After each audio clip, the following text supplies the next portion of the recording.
ilusión, porque me toca en este tiempo. Hola Andrés, Hola Pablo, buen lunes.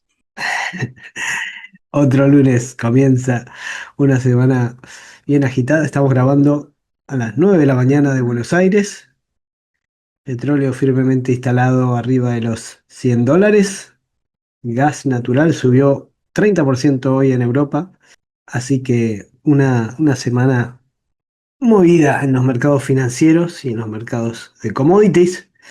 Notable porque Europa es la región que menos protagoniza la guerra en Medio Oriente y sin embargo es la que más la sufre.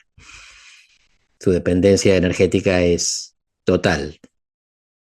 Así es.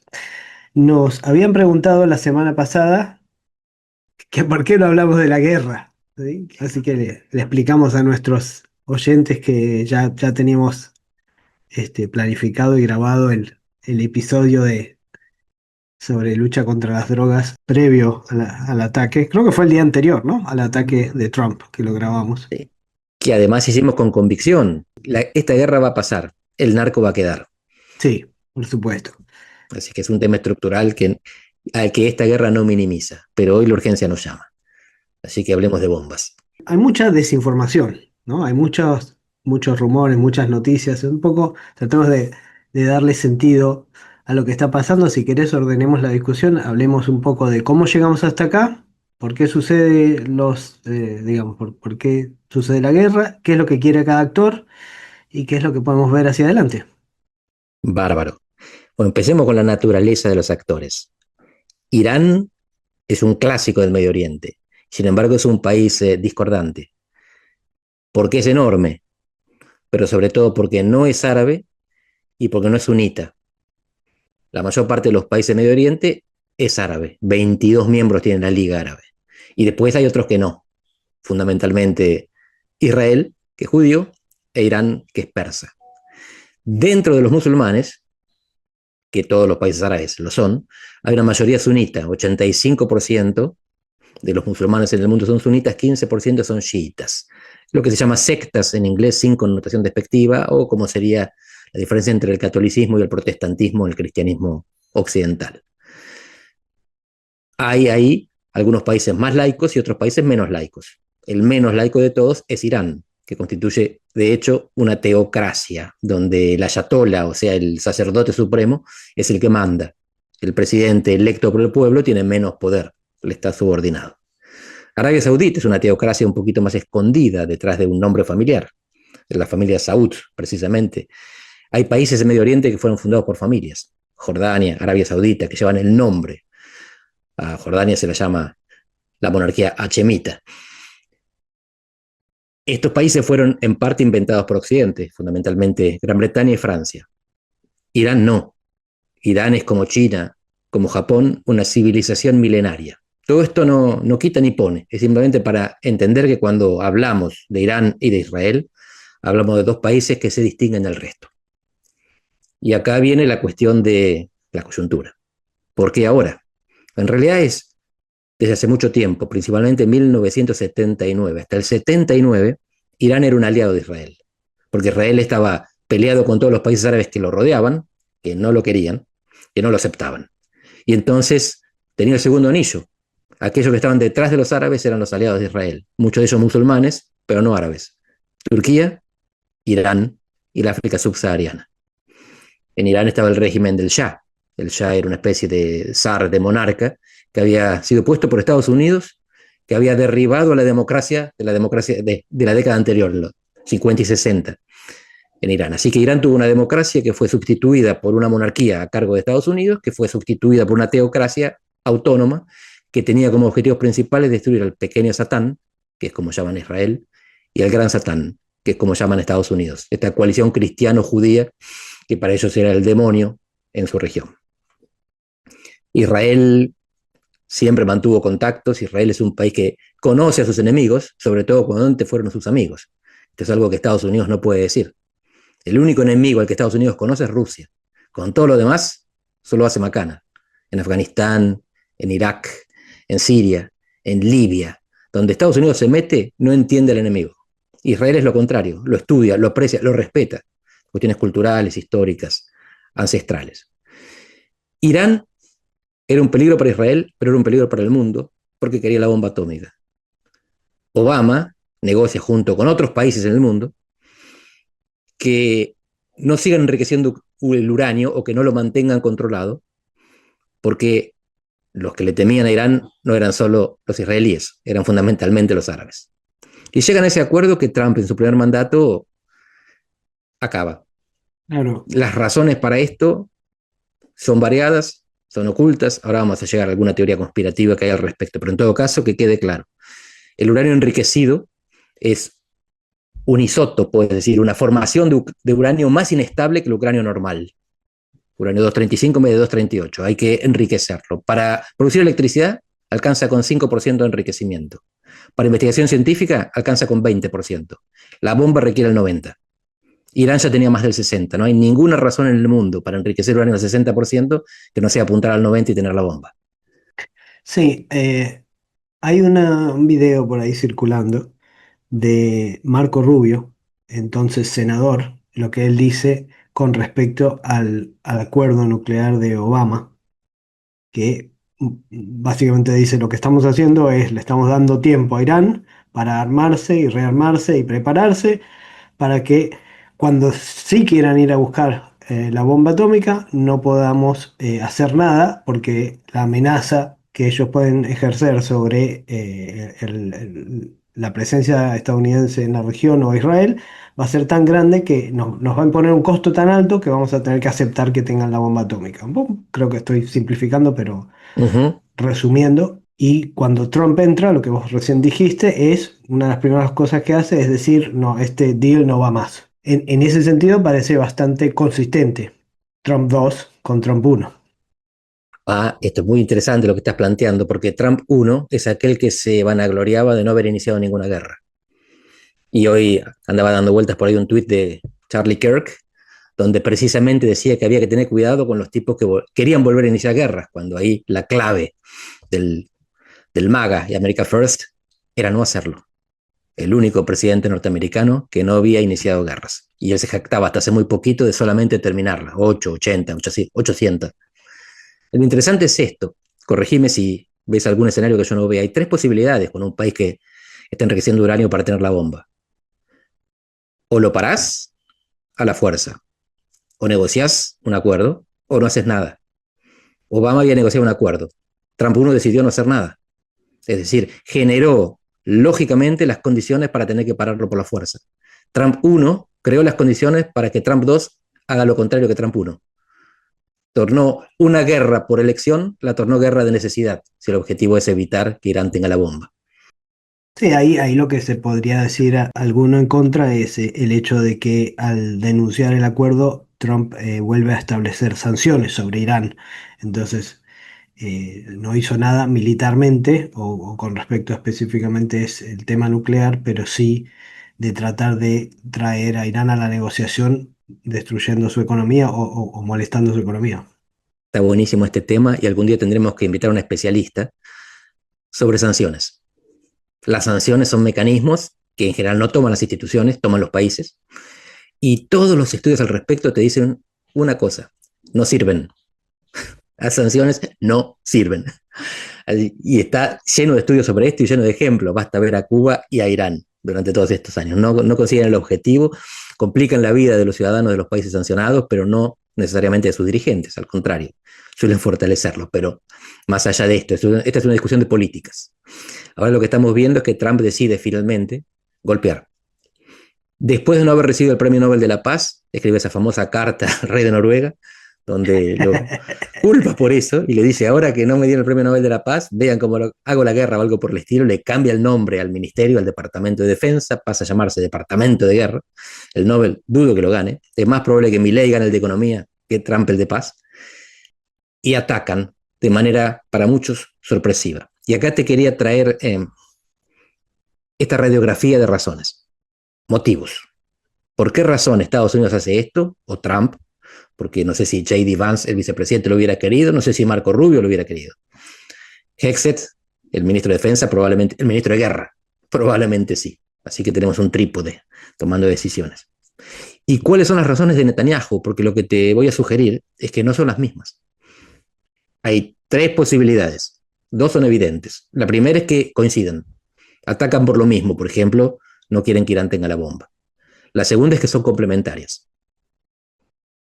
Estados Unidos lo hace por China. China se abastece de petróleo a través del estrecho de Hormuz, sobre todo de Irán, y con esto lo que hace es llevar su competencia geopolítica al máximo nivel, estrangula al adversario. Mientras que Israel efectivamente está cuestionada su existencia por la bomba de Irán y por lo tanto, para uno la razón es la bomba, para otro la razón es China. La tercera razón, que yo no la compré al principio, no estoy seguro de comprarla, pero cada vez más gente con acceso y con cerebro te dice que no es absurda. El caso de Epstein, pero no la parte fácil, no de que esto es una cortina de humo para tapar el caso de Epstein, porque los archivos lo están liberando, el Congreso está tomando posición, hay muchas carreras y honores que están cayendo a pedazos y Trump era el próximo. Lo que parece que Epstein no era simplemente un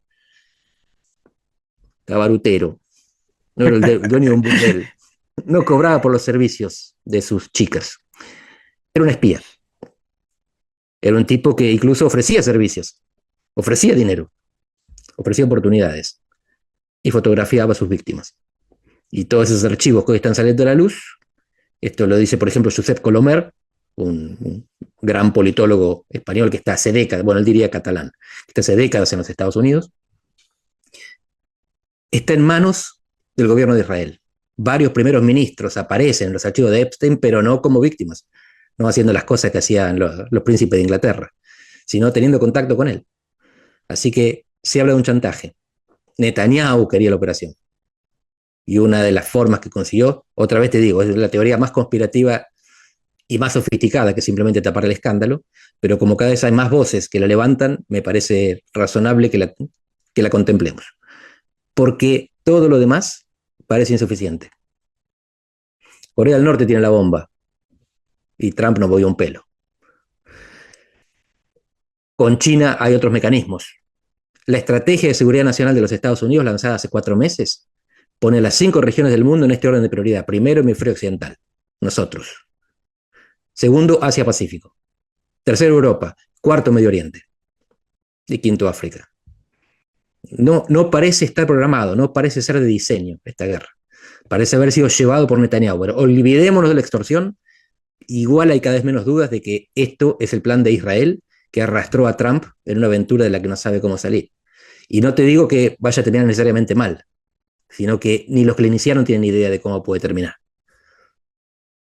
Sí, a ver, yo no opino de la teoría conspiranoica porque me parece, no sé, podría ser, pero me parece un poco el último recurso del analista. Pero sí, en general, todo lo que hace Trump se puede un poco evaluar a la luz de, el conflicto más permanente con China, o esta suerte de guerra fría con China.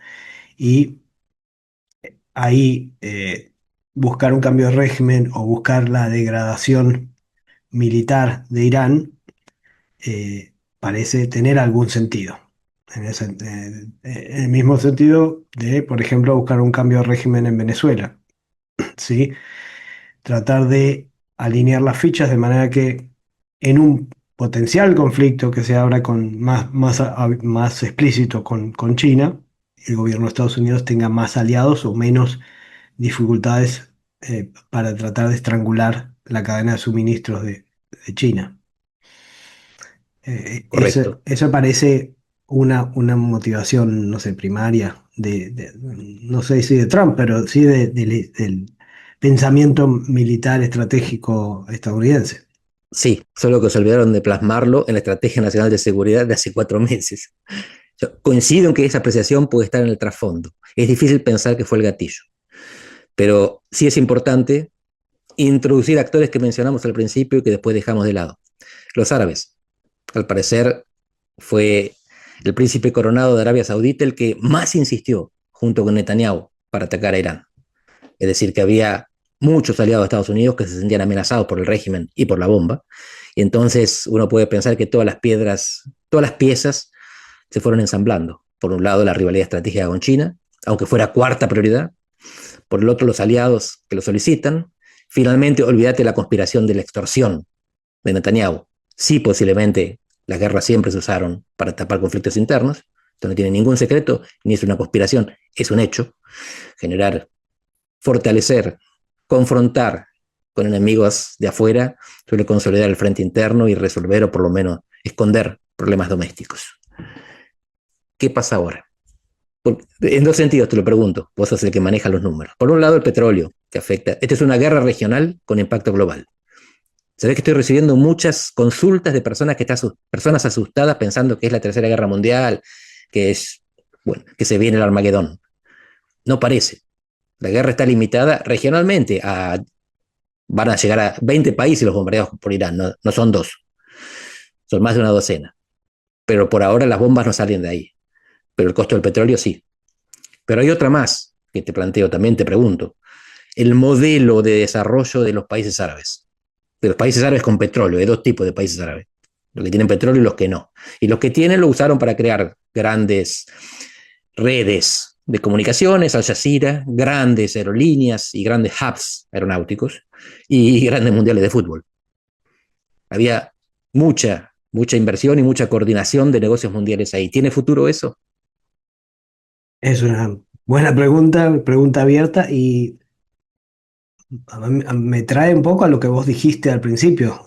Durante la época del Shah, Israel tenía estos aliados extra árabes y estaba en contra de los árabes. Hoy en día Israel ha hecho la paz con la mayoría del mundo árabe y el hecho de que Irán ataque todos estos países y ponga en peligro la viabilidad de su, digamos, modelo de negocios. Ellos piensan a una, dos generaciones adelante cuando el petróleo quizás o se agote o no sea tan relevante como recurso en el mundo y tienen un modelo de convertirse en otra cosa, en una economía de servicios globales, en hubs, y todo lo están poniendo en eso y obviamente la inseguridad es crítica en ese modelo, de manera que los intereses de Israel nunca estuvieron más alineados con los intereses de esos países árabes, ¿sí? La pregunta para mí es dos. Una, ¿qué es lo que busca Israel? O sea, ¿cuáles son sus objetivos?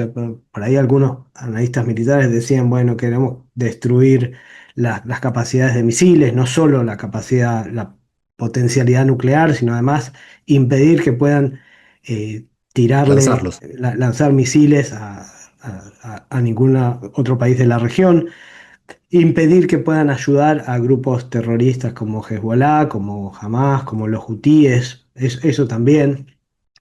Otros también dicen Estados Unidos también estaba particularmente interesado en destruir la armada de Irán para debilitar la credibilidad de esa amenaza de cierre del estrecho. Todo eso más o menos parece haber sido, no sé si logrado, porque todavía siguen lanzamientos de drones y misiles, si bien mucho menos.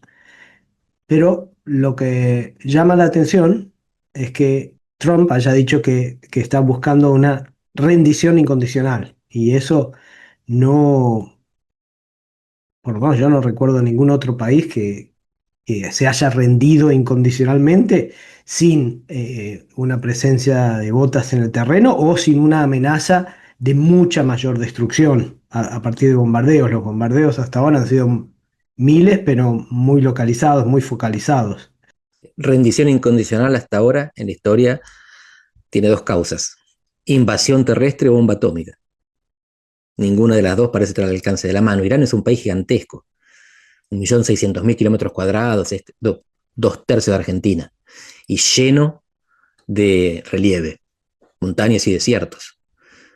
Mira, Irak pensó que después de la revolución islámica lo tenía listo para arrodillarse y estuvieron 8 años y empataron, porque el mismo Irán no podía invadir Irak porque una vez que cruzaba las montañas se quedaba sin abastecimiento logístico.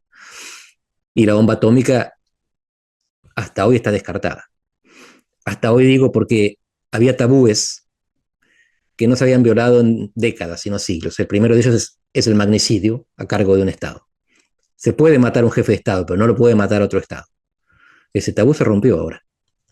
Hay otro tabú que es no dejar poblaciones sin agua potable. y no sé si no se lo está analizando en este momento. Un tercer tabú es: no se tiran bombas nucleares sobre potencias no nucleares. Por supuesto que en Japón se rompe este tabú la primera vez, pero ahí se crea. Después de Hiroshima y Nagasaki, la idea es que la bomba nuclear es para usar contra otro que la tiene, o mejor dicho, para disuadirlo. Y para evitar que otros quieran tenerla, se garantiza que nadie que no la tenga la va a recibir. Entonces no hace falta que la desarrollen. Si esto es así, no habrá tropas sobre el terreno ni bomba nuclear sobre Irán. ¿Cómo se sale de este conflicto? No sabemos. ¿Rendición incondicional? Seguro que no. Y ahora, pensemos juntos en esto. ¿Cuáles son dos de las características principales de nuestro mundo? Nuestro mundo es sobre todo Occidente, pero no solamente. Personalización y volatilidad. Personalización significa que los partidos políticos cada vez más dependen de su fundador y mueren con él. Volatilidad significa que las tendencias explican menos que las turbulencias. Irán es un país que se está resistiendo a las dos cosas. No hay personalización porque hay institucionalidad casi monárquica. Eligieron al hijo, que es más radical que el padre. Y además en la explosión que mató a su padre murió también su madre, su esposa, hijos, hermanas y sobrinos. Difícil pensar que va a tener razones para llegar a un acuerdo. Y segundo, institucionalidad. Por supuesto que no es democrática, pero el proceso de sucesión fue hiperinstitucional. Así que tenemos nuestro mundo, el que en principio está atacando Occidente, que está personalizado y volátil. Y el mundo al que Occidente está atacando es más institucionalizado y menos personalizado. Notable. Pero ahí te traigo de vuelta a lo que dijiste de que los objetivos de Israel y de Estados Unidos pueden tener solapamiento, pero no son exactamente los mismos. Quiero decir, eh, Estados Unidos probablemente quiera acabar con el conflicto rápidamente, que se normalicen los mercados globales, que baje el precio del petróleo. Elecciones en Estados Unidos son en noviembre, o sea, estamos a 8 meses, y precio del petróleo alto por mucho tiempo significa más inflación, que es un área donde Trump es el área de gobierno donde tiene más desaprobación en las encuestas. Y en general, subidas de combustible tienen muy mala correlación con resultados electorales en Estados Unidos. En el papel, uno piensa que Estados Unidos siempre va a querer que el conflicto Terminar rápido. se termine rápido, por eso llama la atención esto de Trump diciendo rendición incondicional. Y pateando siempre el arco, el plazo de terminación, desde unos días a unas semanas hasta mientras haga falta. Sí, bueno, eso quizás es más un tema de bluff, porque Irán apuesta a extenderlo y a causar el mayor costo político posible. Eh, por el lado de Israel, en cambio, quizás ahí no tienen el mismo objetivo. Quizás a Israel no le moleste tanto que una guerra civil o un levantamiento armado de alguna de las minorías étnicas de Irán o cosas por el estilo. Cualquier cosa que degrade la capacidad de Irán de enfocarse en Israel, probablemente es bienvenida en Tel Aviv. 100%. Israel tiene dos cosas diferentes de Estados Unidos. Primero, un umbral de dolor mucho más alto. Como esta guerra es existencial para Israel y no para Estados Unidos, está dispuesto a bancarse las consecuencias. En este momento los israelíes bajan a los refugios varias veces por día. Suena la sirena y tenés que dejar lo que estés haciendo y bajar y jugar a las cartas o mandar mensajes a tus amigos. La situación es muy molesta. En algunos casos terrorífica también, pero se la bancan porque esa es su vida y tienen los refugios construidos para tal fin. Y la segunda es lo que decías, el objetivo final, el end state, no es el mismo. Estados Unidos quiere un títere, un aliado contra China en vez de un aliado de China. Israel lo que quiere es un gobierno incapaz de producir la bomba. Y por eso Israel siempre estuvo a favor de la estabilidad en los vecinos, la estabilidad autoritaria, que es la que había. El gobierno israelí fue el primero que entristeció durante la primavera árabe. Esto que está pasando no es bueno para nosotros. Y finalmente tuvieron razón en que la primavera árabe no generó democracias duraderas. Pero en todo caso, lo que ellos pretendían era regímenes con los que se pudiera negociar. No es el caso de Irán. Era un régimen estable con el que no se podía negociar. Entonces, entre un régimen con el que no se puede negociar y ningún régimen, la anarquía es bienvenida, que supongo que es lo que vos recién indicabas. Por lo tanto, romper todo para Israel es un buen programa, para Estados Unidos es un mal programa, para Europa es un pésimo programa. Todo lo que sea generar inestabilidad, que después mande millones de migrantes al país, al continente rico, viejo y chico, es un horizonte atemorizante. En este momento los europeos, bueno, tenemos que mencionar a Pedro Sánchez, la voz de Europa, que se opone por una serie de razones domésticas, ideológicas o de interés nacional a la guerra, cuando todos los demás europeos están tragando saliva y diciendo, como hizo, parece, Giorgia Meloni hace poco, que no están a favor de la guerra ni en contra. Están esperando a ver qué pasa, que no es irrazonable como posición para un continente que solo recibe el impacto, sin producirlo. Me llamó la atención a mí dos declaraciones de Merz, el líder de Alemania, ¿no? En una Sí, decía algo así como, no estamos a favor de la guerra, pero al final de cuentas Estados Unidos es nuestro aliado y tenemos que bancar la parada, ¿no? Estoy simplificando. Y, y la otra que me llamó más la atención fue que dijo que era importante para Europa que se respete la integridad territorial de Irán. O sea, estaba pensando en la posibilidad de o bien guerra civil, refugiados, o bien incluso partición o sí. sugerencia de partición. Eso me llamó la atención que lo haya dicho en público. Te cuento la última sobre esto. El terror a la independencia kurda.